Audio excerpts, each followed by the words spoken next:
ఈ ప్రతి ఏరియాలో కూడా పూతలో నల్ల తామర పురుగు అనేది వచ్చిందనమాట. తామర పురుగు వేరు, నల్ల తామర పురుగు వేరు, నల్లి వేరు.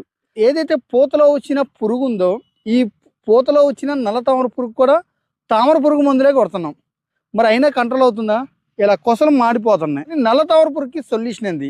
మనకి సుముటము వాళ్ళది పోర్షన్. సో అబామెక్టిన్ 1.5% ఉంటుంది. దీంతో పాటు కొత్త టెక్నికల్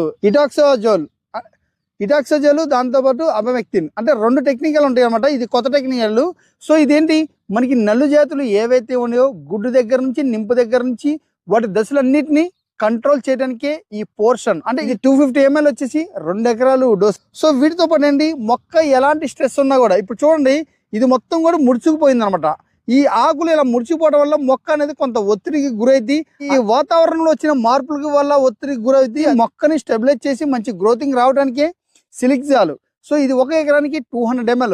ఈ సిలిక్జాలు స్ప్రే చేయడం వల్ల ఏంటి, మనం ఇచ్చిన మందు ఎఫెక్టివ్ అయితే అదేవిధంగా ఒక లేయర్గా ఏర్పడి మొక్క మీద తొందరగా సకింగ్ అనేది చేయదనమాట.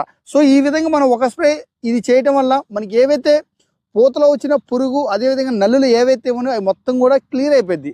సో మీకు ఏదైనా డౌట్ ఉంటే డిస్ప్లే నెంబర్ కాల్ చేయండి. థ్యాంక్ యూ, ధన్యవాదం.